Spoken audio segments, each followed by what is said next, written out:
So what is it like to drive on the perimeter highway? Well, as I mentioned earlier, I have driven it so that you don't have to.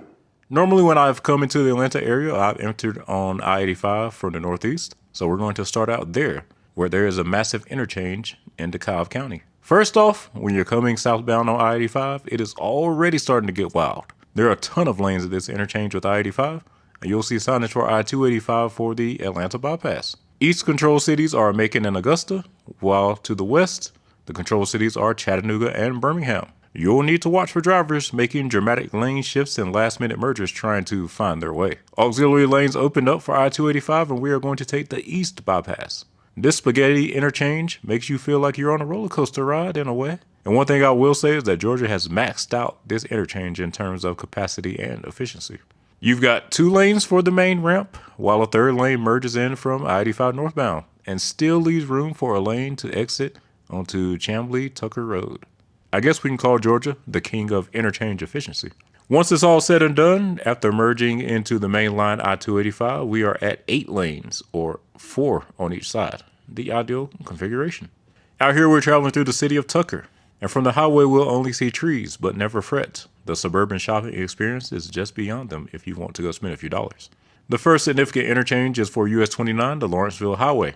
This one can take you to downtown Atlanta, Decatur, or of course, Lawrenceville. Then immediately after is US 78, the Stone Mountain Freeway. The Stone Mountain Freeway is a partially built freeway that was originally intended to run to downtown Atlanta, but only this section and the Freedom Parkway were built. Continuing on through unincorporated DeKalb County, we're running due south until reaching our next interstate, which is Interstate 20. I-20 is signed for Atlanta and Augusta, while we on I-25 are bound for Macon and Montgomery.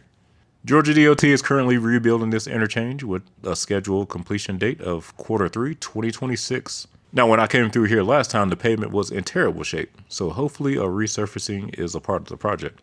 After I-20, we're still in unincorporated DeKalb County, and don't think that unincorporated means undeveloped. The Atlanta area has over 6 million people, and if I recall, the majority of them live in unincorporated areas.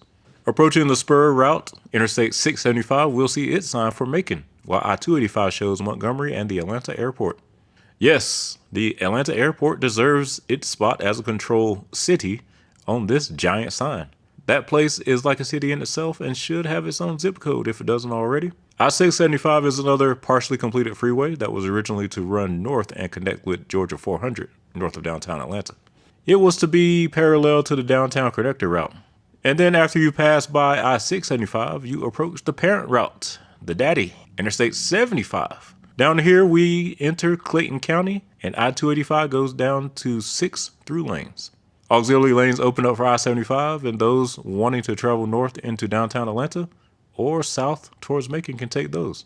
You'll also see airport signage encouraging users to take I-75 for international flights, while those flying domestically should continue on to I-285. In this area, you're going to start seeing planes flying overhead. We are approaching the busiest airport in the world, after all. Everything for the next several miles is airport related. The industries, the hotels, restaurants, and shopping out here is all to cater to the airport economy. It's not long before warning signs for our second encounter with the parent I-85 appear. But first, you get to pass through these cool little tunnels that run underneath the airport. Atlanta's airport expanded so much that they ended up building a runway on top of the highway. Pretty cool stuff that you don't see every day. After the tunnels, we enter College Park, or College Park, according to some locals out here. I-85 is signed for Atlanta and Montgomery. And after the exits for I-85, we have a short configuration where I-285 runs in between the lanes of I-85.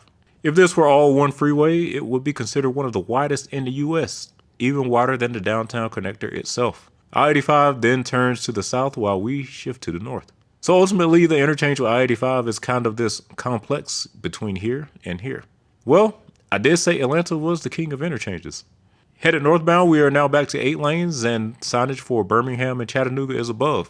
We leave College Park and enter East Point, a southwestern suburb of Atlanta. The city name is derived from it being the opposite end of the former Atlanta and West Point Railroad from West Point.